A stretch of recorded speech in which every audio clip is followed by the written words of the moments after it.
Students नमस्कार। आप सभी का APJ online classes YouTube channel पर कक्षा 9वीं वार्षिक परीक्षा सत्र 2024-25 विषय गणित मैथमेटिक्स का एक क्वेश्चन पेपर आ गया है। जैसा कि आपको पता है कल 10 फरवरी है और आपके 10 फरवरी को गणित विषय का पेपर होना है। तो बहुत बच्चों का डिमांड था कि सर गणित विषय का क्वेश्चन पेपर लेके आइए, तो यहां पे आपके सामने गणित विषय का क्वेश्चन पेपर आ चुका है। और हां, मैं आपको इस वीडियो में क्वेश्चन नंबर 1 से क्वेश्चन नंबर 23 तक का संपूर्ण आंसर दूंगा, तो वीडियो को लास्ट तक देखिए और इस वीडियो को अपने दोस्तों के साथ अधिक से अधिक शेयर कीजिए और चैनल पर नए चैनल को सब्सक्राइब कर बेल आइकन प्रेस कर लीजिए, जिससे आने वाले वीडियो का नोटिफिकेशन आप तक पहुंचता रहे। चलिए आइए शुरू करते हैं। यहां पे आप देख सकते हैं आपके एग्जाम में टोटल 23 क्वेश्चन पूछे जाएंगे। आपका जो पूर्णांक रहेगा वो 75 मार्क्स का रहेगा। आपका जो पेपर कोड है 966 है, यहां पे आप देख सकते हैं। इसके बाद बढ़ते आगे, यहां पे आप निर्देश पढ़ सकते हैं और ये पेपर जो है आपका हिंदी और इंग्लिश दोनों वर्जन पे दिया गया है। तो चलिए आइए बढ़ते हैं आगे।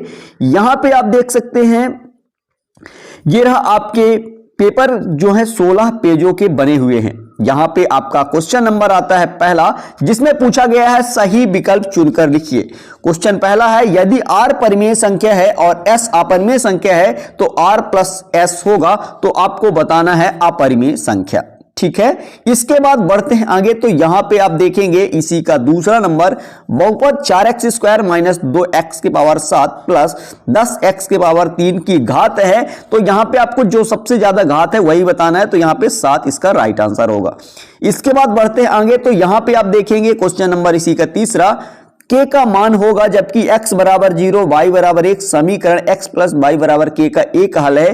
तो यहां पे बताना है, इसका एक राइट आंसर हो जाएगा। ठीक है, इसके बाद देखिए दूसरा नंबर, समीकरण x माइनस 2y बराबर 4 के हल है। तो यहां पे बी नंबर इसका राइट आंसर होगा 0, -2। इसके बाद बढ़ते हैं आगे। यहां पे देखेंगे इसी का पांचवा नंबर, किसी समबाहु त्रिभुज का प्रत्येक कोण होता है।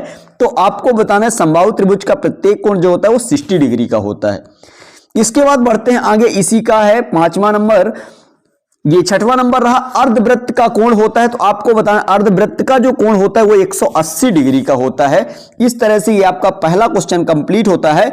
इसके बाद बढ़ते हैं आगे। तो यहां पे इंग्लिश मीडियम के जो भी स्टूडेंट हो वो देख सकते हैं। ठीक है, इसके बाद आता है हमारा क्वेश्चन नंबर 2। ठीक है, यहां पे देख सकते हैं, यहां पे पूछा गया है रिक्त स्थानों की पूर्ति कीजिए। यहां पे लिखा है 2 + √3 एक डैश डैश संख्या है। तो आपको बताना है अपरिमेय संख्या है और इसका आंसर मैं आपको हैंड रिटन दिखा दूंगा। यहां पे दूसरा नंबर, वास्तविक संख्या a बहुपद px का एक शून्यक होती है, pa बराबर यहां पे आपको 0 हो। ठीक है, यहां पे तीसरा नंबर है, निर्देशांक अक्ष तल को 4 भागों में बांट देते जिन्हें चतुर्थांश कहते हैं। क्या कहते हैं? चतुर्थांश कहा जाता है। इसके बाद चौथा नंबर है, पूर्ण अपने भाग से बड़ा होता है। यहां पे लिखना है बड़ा। ठीक है, इसके बाद अगला है आपका, यहां पे वे रेखाएं जो एक ही रेखा के समांतर होती, परस्पर समांतर होती हैं। यहां पे लिखना है समांतर। इसके बाद समान त्रिज्याओं वाले 2 वृत्त डैश डैश होते हैं। तो यहां पे लिखना है सर्वांगसम। चलिए आइए इसका आंसर मैं आपको दिखा देता हूं। क्वेश्चन नंबर 1 और 2 का दोनों का आंसर ये रहा आपके क्वेश्चन नंबर 1 का आंसर। पहला नंबर आप देख लीजिए अपरिमेय, दूसरा हो जाएगा 7। इसके बाद बढ़ते आगे, तीसरे में आपको 1 भरना था, चौथे में 0, -2 और पांचवें में 60 डिग्री और छठवें में 180 डिग्री। ठीक है, इसके बाद बढ़ते आगे। तो ये रहा आपका उत्तर क्रमांक 2। यहां पे पहले नंबर में अपरिमेय भरना था और यहां पे दूसरे में pa बराबर 0 होगा, तीसरे में चतुर्थांश, चौथे में बड़ा और पांचवें में समांतर और छठवें में सर्वांगसम। इस तरह से आपको लिखना था। इसके बाद आइए हम क्वेश्चन नंबर 3 की ओर बढ़ते हैं। यहां पे देखिए ये रहा आपका क्वेश्चन नंबर 3। क्या पूछा गया? निम्नलिखित के लिए सत्य असत्य लिखिए। यहां पे पहला नंबर है, एक पद वाले बहुपद को एक पदी कहा जाता है। ये बिल्कुल सत्य है और याद रखिएगा 2 पद वाले बहुपद को द्विपदी कहा जाता है और 3 पद वाले बहुपद को त्रिपदी कहा जाता है। तो ये आपसे पूछा गया था, एक पद वाले बहुपद को एक पदी कहा जाता है, तो बिल्कुल सत्य है। यहां पे दूसरा पॉइंट क्या कहता है, क्षैतिज रेखा को बाई अक्ष कहा जाता है।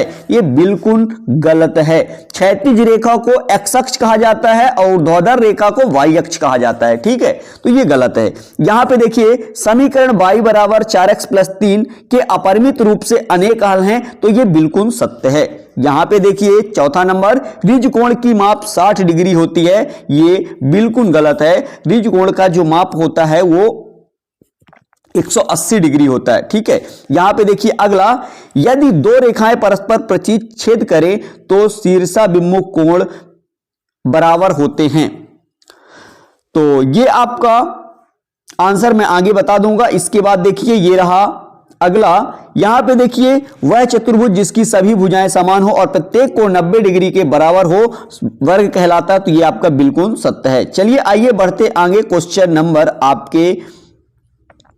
क्वेश्चन नंबर 4 की ओर। यहां पे क्वेश्चन नंबर 4 में पूछा गया सही जोड़ी मिलाइए। यहां पे पहला नंबर है बिंदु -3,8 के भुज का मान। मैं आपको भुज और कोटि के बारे में यहां पे थोड़ा सा बता देता हूं, याद रखिएगा। जैसे मैं एक एग्जांपल देता हूं, जैसे यहां पे लिखा गया 4,5, तो याद रखिए जो कॉमा के पहले लिखा है ये कहलाता है भुज, और जो कॉमा के बाद लिखा है इसको कहते हैं कोटि। तो आप बता सकते हैं इसमें भुज क्या है और कोटि क्या है। तो भुज क्या है -3 और कोटि क्या है 8 है। तो चलिए इसको हम बताएंगे अब इसका आंसर। तो यहां पे देखिए पहला नंबर -3,8 के भुज का मान, तो इसका आंसर हो जाएगा -3। अगर कोटि पूछा हो तो क्या बताते 8। ठीक है, और याद रखिएगा मूल बिंदु के निर्देशांक क्या होते हैं 0 0। ये इसका आंसर मैं आपको दिखा देता हूं। मूल बिंदु के निर्देशांक जो हो जाएंगे वो 0,0 हो जाएगा। यहां पे दो चरों वाला रैखिक समीकरण, तो यहां पे दो चरों वाला रैखिक समीकरण ये कहलाएगा। इसके बाद हीरोन के सूत्र में S बराबर, तो इसका आंसर हो जाएगा E number A + B + C upon 2, इसका राइट आंसर होगा। ठीक है, यहां पे आप देख सकते हैं। इसके बाद पांचवा नंबर है वर्ग अंतराल 10 से 20 में निम्न सीमा है। तो आपको याद रखना है, जैसे यहां पे मैंने लिख दिया 20 से 30, तो यहां पे 20 जो कहलाएगा निम्न सीमा और ये जो 30 कहलाएगा उच्च सीमा। तो यहां पे 10 से 20 पूछा है और निम्न सीमा की बात की गई है, तो निम्न सीमा जो कहलाएगा वो 10 कहलाएगा। ठीक है, इसके बाद बढ़ते हैं आगे। तो यहां पे आपका छठवां नंबर मिलता है वर्ग अंतराल 20 से 30 की उच्च सीमा बताइए। तो आपको बताना है जो उच्च सीमा हो जाएगा वो 30 हो जाएगा। ठीक है, इस तरह से ये आपका क्वेश्चन नंबर 4 भी कंप्लीट होता है। इसके बाद बढ़ते आगे और इंग्लिश मीडियम के जो भी स्टूडेंट हो वो देख लें। इसके बाद हैं तो ये है आपका क्वेश्चन नंबर 5, एक वाक्य या एक शब्द में उत्तर लिखिए। यहां पे पहला नंबर है द्विघात बहुपद की घात लिखिए। तो द्विघात बहुपद की घात 2 होता है। ठीक है, इसका आंसर मैं आपको आगे भी दिखाऊंगा। इसके बाद ये रहा दूसरा SSS सर्वांग समता नियम लिखिए। यहां पे तीसरा नंबर है एक समांतर चतुर्भुज ABCD में यदि कोण A बराबर 70 डिग्री तब कोण C का मान लिखिए। यहां पे कोण C का मान जो हो जाएगा वो 110 डिग्री हो जाएगा। यहां पे चक्री चतुर्भुज की परिभाषा लिखिए। यहां पे देखिए अगला दिया वर्ग अंतराल 0 से 20 का वर्ग चिन्ह, तो इसका आंसर हो जाएगा 10। यहां पे शंकु के आयतन का सूत्र, तो आपको याद रखना 1/3 πr²h, ये फॉर्मूला है शंकु के आयतन का। चलिए आइए मैं आपको क्वेश्चन नंबर 2 तक का आंसर दिखा दिया था, 3, 4 और 5 का आंसर आपको दिखा देता हूं। ये रहा आपके क्वेश्चन नंबर 3 का आंसर। पहला नंबर आपका सत्य है, दूसरा असत्य है। इसके बाद यहां पे देखिए तो आपका तीसरा नंबर सत्य है, चौथा नंबर असत्य है यहां पे, और इसके बाद पांचवा नंबर जो है वो सत्य है, छठवां भी आपका सत्य है। इसके बाद बढ़ते आगे तो ये रहा आपके क्वेश्चन नंबर 4 का आंसर। पहले नंबर का जो होगा आंसर वो हो जाएगा B नंबर -3, दूसरे का जो आंसर होगा वो F नंबर हो जाएगा 0,0 मूल बिंदु के निर्देशांक, और यहाँ पे दो चर वाले रैखिक समीकरण, तो A नंबर इसका राइट आंसर होगा ax + by + c = 0। यहाँ पे हीरोन के सूत्र में S का मान जो होता है वो होता है S बराबर A + B + C upon 2 E number हो जाएगा। इसके बाद पांचवा नंबर आप देखेंगे तो इसका हो जाएगा B नंबर 10 और यहां पे छठवां नंबर C हो जाएगा 30। इस तरह से ये आपके क्वेश्चन नंबर 4 का आंसर कंप्लीट होता है। ठीक है, यहां पे भी आप देख सकते हैं ये रहा इसका आंसर, चौथे का ही है। इसके बाद बढ़ते हैं आगे तो यहां पे मिलता है आपका क्वेश्चन नंबर 5 का आंसर। यहां पे देख लीजिए द्विघात बहुपद की घात क्या होता है 2। यहां पे SSS सर्वांग समता का नियम लिखना था, तो ये नियम लिखा हुआ है, इसको आप नोट कर लीजिए। इसके बाद इसी का तीसरा नंबर है समांतर चतुर्भुज में विपरीत कोण समान होते हैं, तो कोण A बराबर कोण C यहां पे कितना हो जाएगा 70 हो जाएगा। इसके बाद यहां पे चक्री चतुर्भुज की परिभाषा लिखना था, तो यहां पे आप इसको नोट कर सकते हैं। इसके बाद यहां पे इसका आंसर मैं आपको बता ही दिया था, यहां देख लीजिए और शंकु के आयतन का सूत्र आपको नोट कर लेना है।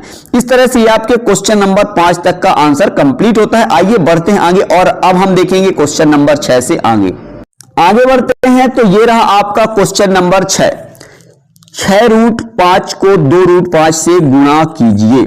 इसका अथवा देख सकते हैं यहां पे 3 + √3 ब्रैकेट 3 - √3 को सरल कीजिए। इन सभी का आंसर मैं आपको अभी दिखाऊंगा, तो पहले आप क्वेश्चन यहां पे देख लीजिए।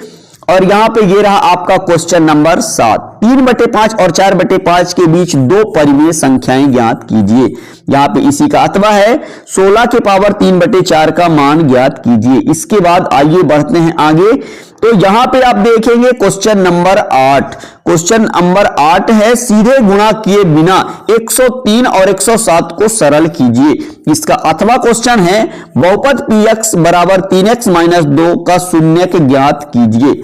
इसके बाद ये रहा क्वेश्चन नंबर 9 निम्न बिंदु किस चतुर्थांश में स्थित है। आपको इसका चतुर्थांश बताना है, जैसा कि ये आपका प्रथम चतुर्थांश में स्थित है और ये जो आपका है द्वितीय चतुर्थांश में है। और यहां पे जो सी नंबर है ये आपका चतुर्थ चतुर्थांश में स्थित है और ये जो आपका है द्वितीय चतुर्थांश में स्थित है। ठीक है, इस तरह से ये आपका क्वेश्चन नंबर 9 है। इसका अथवा भी आप यहां पे देख सकते हैं, ये रहा कार्तीय तल में किसी बिंदु की स्थिति निर्धारित करने वाली क्षैतिज और ऊर्ध्वाधर रेखाओं के नाम लिखिए। तो क्षैतिज रेखा को एक्स अक्ष कहा जाता है और ऊर्ध्वाधर रेखा को वाई अक्ष कहा जाता है। इसके बाद बढ़ते हैं आगे। तो यहां पे आप देखेंगे क्वेश्चन नंबर 9 ये रहा। क्वेश्चन नंबर 10 है आकृति में देखकर निम्नलिखित को लिखिए। यहां पे आपको आकृति देखना है और लिखना है। यहां पे पूछा गया है ए के निर्देशांक, तो आपको ए के निर्देशांक मैं आपको यहां पे ए दिया हुआ है। निर्देशांक क्या होगा, पहले एक्स अक्ष होता है तो एक्स अक्ष में क्या मिला -4, वाई अक्ष में क्या है 4। तो यहां पे जो ए का निर्देशांक हो जाएगा वो -4, 4 हो जाएगा। अब यहां पे पूछा है बी बिंदु का भुज, बी कहां है आप देखिए बी यहां पे है, तो भुज क्या होगा एक्स अक्ष में, भुज क्या हो जाएगा 5। अगर कोटि पूछा होता तो -3, तो भुज क्या होगा यहां पे 5।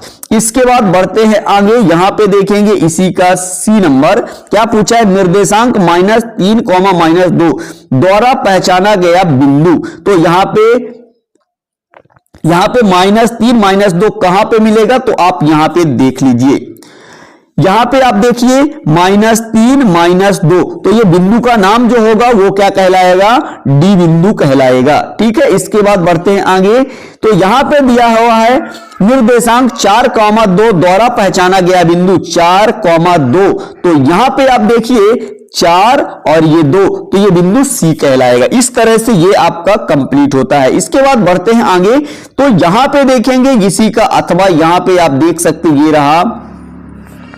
तो यहां पे आपको केवल भुज और कोटि बताना है। यहां पे देखिए यहां पे 3 भुज हो जाएगा, इसमें यहां पे 3, जैसे 4 दिया है तो इसमें भुज क्या हो जाएगा 3 और कोटि क्या हो जाएगा 4। इसमें जैसे आएंगे तो इसमें भुज क्या हो जाएगा -6, कोटि क्या हो जाएगा -8। इस पे आते हैं तो ये -4 क्या होगा भुज और 5 क्या होगा कोटि। इसमें आइए तो ये 7 क्या हो जाएगा भुज और -8 क्या हो जाएगा कोटि। इस तरह से ये आपका कंप्लीट होता है। इसके बाद यहां पे आप देख सकते हैं ये रहा आपका क्वेश्चन नंबर 11। एक नोटबुक की कीमत एक कलम की कीमत की से दोगुनी है। इस कथन को निरूपित करने के लिए 2 चरों वाला रैखिक समीकरण लिखिए। यहां पे इसका अथवा है, यहां पे क्वेश्चन आप देख लीजिए, इनका आंसर मैं आपको चलिए दिखा देता हूं। ये रहा आपका क्वेश्चन नंबर 12।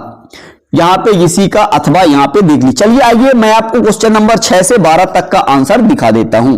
ये रहा आपके क्वेश्चन नंबर 6 का आंसर, आप इसको नोट कर लीजिए। ठीक है, इसका अथवा भी आप देख सकते हैं, ये रहा इसी के अथवे का आंसर, तो इसका भी आप स्क्रीनशॉट कर लीजिए। ठीक है, इसके बाद बढ़ते हैं आगे। तो आपको क्वेश्चन नंबर 7 देखने को मिलेगा। ये रहा आपके क्वेश्चन नंबर 7 का आंसर। 3/5 और 4/5 के बीच 2 परिमेय संख्याएं पूछा था, तो यहां पे ये 2 परिमेय संख्याएं हैं। इसके बाद बढ़ते हैं आगे। तो यहां पे देखेंगे इसी का अथवा 16 के पावर 3/4 का मान ज्ञात करने के लिए बोला गया था। तो इसका भी आंसर आप नोट कर लीजिए। इसके बाद बढ़ते हैं आगे, तो मिलेगा आपको क्वेश्चन नंबर 8। यहां पे पूछा गया था 103 और 107 को सीधा गुणा किए बिना हल कीजिए। तो यहां पे आप देख सकते हैं इसका आंसर कुछ इस तरह से आपको लिखना है। इस तरह से ये भी कंप्लीट होता है। इसके बाद इसी का अथवा देखिए, px बराबर 3x माइनस 2 का शून्य ज्ञात करना था। तो यहां पे इसका भी आप आंसर नोट कर लीजिए। इसके बाद आता है क्वेश्चन नंबर 9।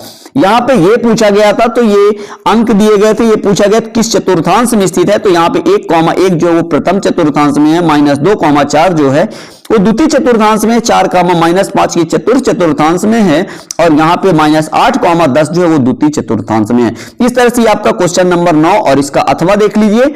यहां पे आपको बताना था कि क्षैतिज रेखा को कौन सा अक्ष कहा जाता है, तो एक्स अक्ष, और ऊर्ध्वाधर रेखा को वाई अक्ष कहा जाता है। इसके बाद आइए क्वेश्चन नंबर 10 की ओर बढ़ते। ये रहा आपके क्वेश्चन नंबर 10 का आंसर।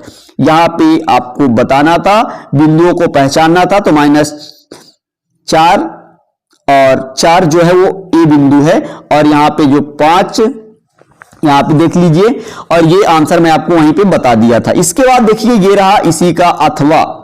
यहां पे आपको बताना था, ये बिंदु दिए हुए थे, इसमें बताना था कौन सा भुज होगा, कौन सा कोटि होगा। तो यहां पे 3 जैसे तो भुज हो जाएगा, 4 क्या होगा, कोटि। आपको इस तरह से एग्जाम में लिखना है, ठीक है। इसका भी आप स्क्रीनशॉट कर लीजिए। इसके बाद बढ़ते आगे, तो यहां पे क्वेश्चन नंबर आपको मिलता है 11, जिसमें पूछा गया था एक कलम और एक नोटबुक की कीमत से आपको 2 चर वाले रैखिक समीकरण बनाना था। तो यहां पे आप इसका स्क्रीनशॉट कर लीजिए। इस तरह से कंप्लीट होता है। इसी का अथवा आप देखेंगे, क्वेश्चन नंबर 11 का समीकरण दिया गया था, इससे आपको 2 हल निकालने हैं।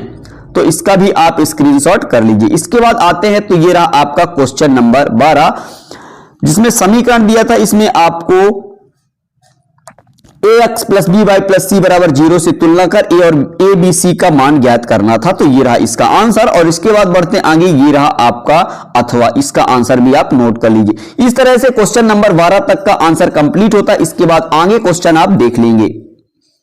ये रहा आपका क्वेश्चन नंबर 13। इन क्वेश्चनों को फटाफट से आप देख लीजिए, अच्छे से तैयार कर लीजिए। इसके बाद बढ़ते हैं आगे। यहां पे ये रहा क्वेश्चन नंबर 13 का अथवा, और ये रहा आपका क्वेश्चन नंबर 14, ठीक है। इसके बाद बढ़ते आगे, तो इसी का अथवा ये रहा। इसके बाद ये है आपका क्वेश्चन नंबर 15।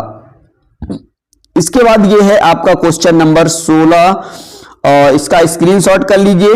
इन सभी क्वेश्चनों को अच्छी तरह से आप तैयार कर लीजिए। ये रहा क्वेश्चन नंबर आपका 17, ठीक है। इसको अच्छी तरह से आप तैयार करिए। इसके बाद इसी का अथवा दिया गया है। यहां पे क्वेश्चन नंबर 18 है, और यहां पे आगे बढ़ते, तो ये रहा क्वेश्चन नंबर 19। चंद्रमा का व्यास पृथ्वी के व्यास का लगभग 1/4 है, इन दोनों के पृष्ठीय क्षेत्रफलों का अनुपात ज्ञात कीजिए। इसका अथवा क्वेश्चन भी देख सकते हैं। और ये रहा आपका क्वेश्चन नंबर 20। इसके बाद इसका अथवा देख लीजिए। ये रहा आपका क्वेश्चन नंबर 20 का अथवा। और आगे बढ़ते हैं, तो ये रहा आपका क्वेश्चन नंबर 21, और ये रहा आपका क्वेश्चन नंबर 22, ठीक है। आप इन सभी क्वेश्चनों का स्क्रीनशॉट करके अच्छे से तैयारी कर लीजिए। इसके बाद ये रहा क्वेश्चन नंबर 23, और इस तरह से ये आपका कंप्लीट होता है। आशा करता हूं ये वीडियो आपको पसंद आया। वीडियो कैसा लगा? अगर आगे का आंसर आपको 13 से आपको 23 तक का आंसर चाहिए तो कमेंट कर जरूर बताइएगा। और वीडियो पसंद आया हो तो चैनल को सब्सक्राइब कर बेल आइकन प्रेस कर लीजिए, जिससे आने वाली वीडियो का नोटिफिकेशन आप तक पहुंचता रहे। चलते नेक्स्ट वीडियो मिलेंगे, तब तक के लिए जय हिंद, जय Bharat, thank you, best of.